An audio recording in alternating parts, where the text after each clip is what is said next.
I think we are live. Yeah, we're live. All right. Hello, everyone. Welcome to today's Magical Tea Talk, Coffee 2. I'm Cindy Hernandez. I'm a licensed massage therapist, NLP practitioner, and immigrant identity coach. So I help humans work through limitations that have been set on us and help them release it to start creating that life that they want, that freedom, that love, all of the good things. And I am Valeri McLaughlin, intuitive heart healer, energy artist, spiritual guide, and I help light beings tap into our heart center magic so they can live a life full of love in their heart center as they're guided by their higher self and intuition. Hey Cindy, how you doing today? Good. How are you? I'm getting better. Still feeling your feels. Still feeling the feels. Yeah. Yep. Definitely had one of those, actually had two of those like really ugly cries yesterday. So just letting them feel and come through. How about you? I've been good. I've been good lately. And so today we wanted to talk a little bit about the blood flow and how our emotions affect it, and how a lot of circumstances that we go through it actually really affects our internal blood flow. Yeah, it's so true. Like when we have inflammation and different things within our body, it slows down our circulation. When our nerves are like firing off different things, it slows down our circulation, which slows down our blood flow, which is a lot of the times caused by traumas or emotions within our body. Yeah, and it's interesting because this is something that I've wanted to talk about, and it's really about like the COVID and how it's really affecting people when they're going into this into the ventilators. What usually happens is that their blood flow drops. And the reason why that happens is because before they're going into all of this, they might have already had all of those um, conditions where they have low blood pressure or high blood pressure. But once you're going into that state, you're already in fear. These people that are going in there are scared because they don't know what's going on. They just know that they're going to be on a ventilator, and they hear horrible things about the ventilator and all these things. So all those emotions come in, and it really does lower your blood flow. And it lowers it to the point where you can't get it up because physically you're on a bed, on a ventilator. You're not moving. You're not allowing the blood to circulate in a certain way. So this is why massage therapy is so important, and it helps you really circulate all that blood flow and make it regulate at a normal pace.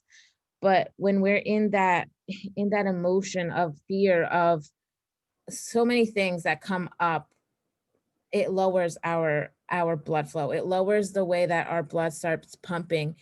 And this happens with COVID. This happens with a lot of things. Yeah, that's just what I wanted to add. Yeah, well, it was interesting because at this topic, we started really talking about it yesterday when I was talking about this picture I had called Bleeding Heart, and I did Instagram a story, which is actually on my Instagram page. And I was talking about a bleeding heart.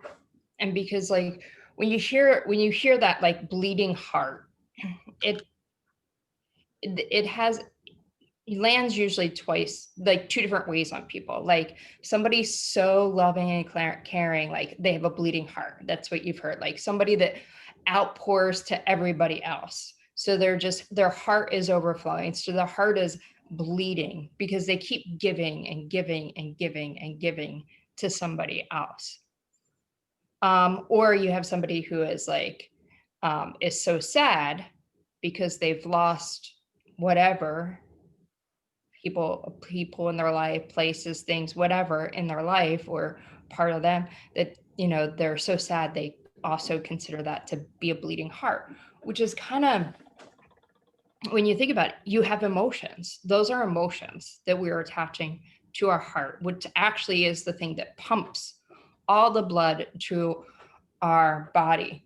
So if you think about somebody who is that kind of person, like is holding in all this sadness, and we call it a bleeding heart, so it's over pumping. Could that possibly be related to like high blood pressure?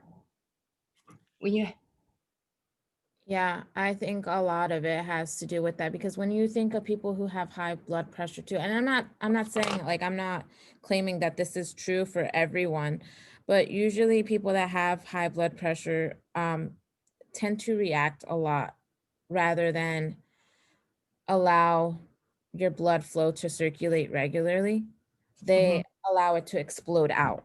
So it's like over, like it's pumping a lot mhm. fast, but it's because you have all of these emotions boiling up, they're coming up, and they're shooting out everywhere. Yeah.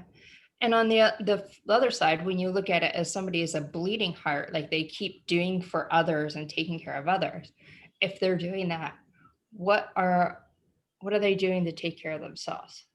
Mhm. And then it all comes back to like self-care. And you know, when you look at high blood pressure in a whole spectrum, it's about your emotions and how you're feeling. It's also about what possibly you're eating. That's a possibility. But everybody's different. So I could eat 100 cheeseburgers a day and not have high blood pressure, but you, because your body type is different, might not be the same way. But it also has to do with movement in your body. Yeah, yeah. And that's what it is. I mean, like I was telling you yesterday too, that low blood pressure, it's not that you don't have blood to flow. There's still blood flowing. It's because if not, then you would be getting what is it called? Blood infusions all the time. And that's not the case. What the case is, it's slowing down. It's not pumping at a regular pace because there's so much going on, either emotionally. um yeah, your diet too can have an effect on things, like just like when you don't eat, it slows down your metabolism. Imagine what it's doing to your blood flow too. And this is like something with cupping. This is something where you can notice easily because cupping is one of those tools where I can see where the blood is flowing. And if the cups don't turn any color, there's a lot of stagnation there. That means that the blood is not flowing, it's not circulating the way that it should be. It's actually really light. Mhm. And this happens a lot with like trauma, like that's why when I put the cupping on there on certain areas that are tight, it's because there's a lot of trauma in that area. And so that allows the blood to circulate even more and renew the blood, release that old toxic blood and bring in the new. That's so interesting. And for those who don't know what cupping is, there are like these little they look like suction cups, Yeah. but they can actually be glass. And um, what Cindy does is she puts them on your back and shoulders, wherever it is, where there's a lot of tension. There you go. This Oh, is I a like silicone one. This one's I don't use these much as often. I use these more on myself, but these are the silicone ones. The ones that I have actually have a pump right here, and then I just suction up whatever needs to come up to like the pressure that you can take. It really doesn't hurt. You just feel pressure, like, and not like a painful pressure. You feel like a release, kind of. Mhm. Yeah. And then afterwards, you might look like you have these like Yeah. left Yeah. spots on you from there. But it's good because what it's doing is getting the circulation going back where it needs to go. Yeah. And we can actually even flip this to another part, like that's when you are going through a something, whether it's trauma or sadness, you don't get a lot of movement to your body. And like some of us will do one thing where we won't eat at all. Or we have others who will sit there and like veg out and binge eat. And these things are all contributing to everything that's going on. So it's not that you can't control your eating. It's Mhm. maybe you're trying to control your emotions. And then by doing all this, you're affecting also your physical body. Yeah. Which is something that I'm like really, really, you know, inspired to teach people, is that we always try to separate the mind, body, and soul. And Mhm. it's really not separated at all. It's all really connected, because if you're not in your soul purpose, you are not in the right emotions. Then your body is not in the right state, and it Yep. all comes down. It's all connected. It is. There's everything. You're a part of everything. Your physical body, your emotional body, your spiritual body, your energetic body. I usually break it down to four, and that's just the way I see it. And that's okay because we all see things differently. Somebody might say, no, there's five, or there's three, and it's whatever you relate to. But every part of it has a piece, you know. And this is actually one of the courses that I'm working on, that I asked you to help be a part of the physical body part of this course, to put it together, because we are more than one thing. We are the combination of all of that.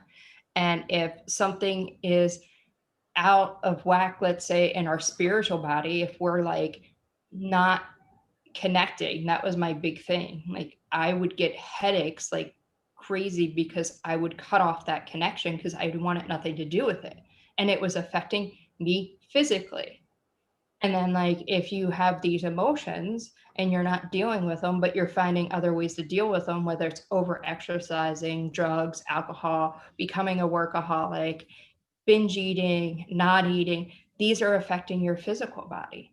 And so, like, if you can't lose weight, it might not come from what you're eating. It might be come from what you're, yeah. It's actually your heart too. It's like, I know that you work a lot with chakras and stuff. So like even working with that energy in your like in your heart chakra, like imagine what is stagnant there. Like if you feel it in the energetic field, right? Imagine what's going on inside. Like it's not pumping the way that it should be. It's either over pumping or less, or pumping less, because there's so much stuff stuck in there. But Yep. if we would all come back into our heart space, into what we truly love, then things would flow easily, effortlessly, smoothly, beautifully. We're all formed from our heart. Our heart is the first thing that was formed, and from the heart came our tongue. Oh, that's so funny. Um, and um, and so our soul begins in this spot in our heart that was actually formed, and so it's reconnecting to that part of you, which remembers all parts of you, because for most of us, this is not our first time here as light beings. We've been in many different areas of the universe. Yeah. And you know, it's funny, I pulled a card today and it was like, you've been preparing for this lifetimes before. Like this is not just now. Yeah. Yep, that's so true. And you know, sometimes we do actually bring those memories, and they stay within our physical body from the different lifetimes or time periods. And sometimes you have to go in there and clear them out. And what you think might be the cause of something, like um if you think that like an old relationship keeps triggering something in a new relationship or relationship with other people, and they're like, well, I cleared this, I did this, and I did that. Take a look further, because those things might not be there. And pay attention to your physical body and what your physical body's telling you.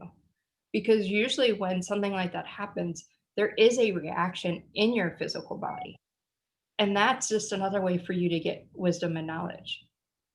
So, like, let's say something triggered you and you think it goes back to a certain situation, but you go, oh, I cleared that, did the cord cutting, and I did all this, but I'm still being triggered. And then one day you tap into your spirit, your physical body, and you notice, wow, you know what? My elbow hurts. And then it comes again, you're like, wow, I'm getting that pain in my elbow. And then you think back when you were a kid and you hurt your elbow and you think about that situation. So your physical body has memories too, Yeah. and it tells you information and it triggers things. So things that trigger us emotionally or energetically, also pay attention to that physical body because it's going to tell you a lot. That's why people get heart palpitations, anxiety, you know, because it's triggering something, it's triggering a memory, it's triggering experience. And we continue the loop, and then it just keeps on bringing it back. Every time we think of that event, it just brings us back to that emotional state that we were in. So it just keeps on bringing us back and forth until we start to heal that part, until we start to release it. Yeah. So, your blood flow within your body says a lot. Says a lot about you. So pay attention to it. Like, pay attention to your heart and how it's beating. Notice when certain things begin to happen within you, like certain situations, or when you start to do movement. If you are seeing a doctor and they say you have high blood pressure, and they'll probably tell you need exercise and change your diet and put you on this pill. But think about some things. Ask your heart, ask your blood what it's trying to tell you. Yeah. What's the message for me? And usually the answers come so quickly that we don't catch them. That we often just put other things, we put self-doubt into it, and we doubt everything that comes up. But really, like, if you just listen, the answer comes up. Mm-hmm. Yeah. And when you're going through some of these emotion, when you're healing, you might notice some things that come up. So you may have never had like heart palpitations, but then you start going through some healing and you start to experience them. That the where you're going might be triggering that. And once you heal that, you may not feel that anymore. Yep. And don't get me wrong, I'm not telling people never to go to the doctors because I am not that type of person. I believe we need a balance of both. Yeah. Holistic care practices, healthy food, whatever your body is telling you, because, to me, my body could be say, oh, kel's healthy, eat it. You eat kel and it makes you sick. That's how different our bodies work. What works for you may not work for me. So listening to your body, but we need a combination of things. And like, if you are experiencing anything, like last week I went and had my knee checked because it started to give out on me. And I was like, well, I just need to make sure there's nothing really physically going on. And then I get that it's just patella arthritis. And now I'm like, okay, I have the tools to know what to do now, energetically, physically, emotionally, and all that. And this is something too, like I don't disencourage people not to go to the doctors too, because if I'm doing cupping on somebody and I notice something within their nerves, and I'm like, I think you should go check that out, because either one, you might have a clogged nerve, or anything can happen. Like something could be stopping it. That's emotional, but also like actually physically, like there's there's something there that's not allowing it to pump through. Yeah. And trust yourself. Like, whether you want to do something or not. Like, I don't take any medicine. He's like, so basically, once he told me to diagnose it, now it's back in my hands to do what it is. Because I won't take medication. I've been through physical therapy, so I kind of have that whole thing down from my other knee. And I won't do any shots or injections because I have very sensitive. So I don't do all those things, but that's my choice to not do those things. But I do other things that I know that can help heal what needs to be healed there. And so it's really a combination of things. But what else happens too, some of us get so worked up that there's something really, really wrong, that it doesn't matter how much you and I try to help somebody. If they have this fear that there's something seriously wrong with their heart, then just going to the doctor, having some tests done, and getting that peace of mind makes a huge difference too. And then you can actually get to where you really need to go.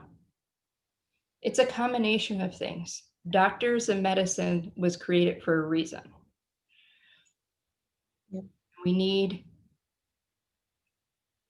for everybody, it's different. So everybody has different needs and different journeys on this life. So I am never going to tell somebody not to go to the doctor.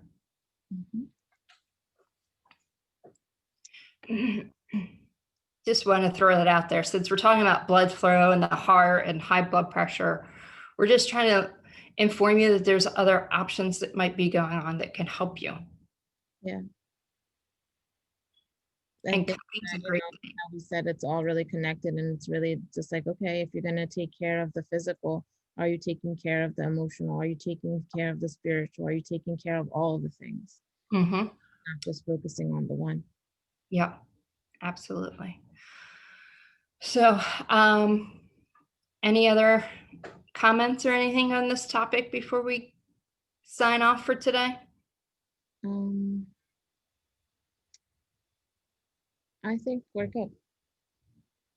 Yeah. So you guys can find me at intuitivehearthealer.com, Intuitive Heart Healer on Instagram, or Intuitive Heart Healer group on Facebook. And I just want to add that on November 1st, I'm doing a event with Ursula. She was on with Cindy back in September. And we're doing universal healing, which is healing, a day of healing, and also learning about astrology, because our universe is within us, and as above, so below, it's so connected. And learning how to work with the energy instead of being like, Mercury's in retrograde and now my cell phone's not going to work. No, that's not what it's really about. And we just want to inform you and give you information, and also heal, because there's a lot of healing that can happen within your birth chart as well. So tomorrow is the last day for early registration price. So you can just go right to my website under events and check it out. All right. And you can find me at cinderellaspa.com, and also Cinderella Spa on Instagram, and Cindy Hernandez here on Facebook. And don't you have an event coming up too? I have the I Am Love event, and it's really about coming back into your heart, coming back into truly loving yourself unconditionally and creating the abundance that we want. And that's the only way that we can create it, is if we're back in our love. Like, nothing else really exists except our love. If we love ourselves enough, imagine the magic that can happen. Yeah. And yours is online as well? Yep, it's a virtual event. Yep. You can look that up on cinderellaspa.com. Yep. So it doesn't matter where you are in the universe, you can join us for these events. Thank you for a great conversation today. Have a great day, everyone.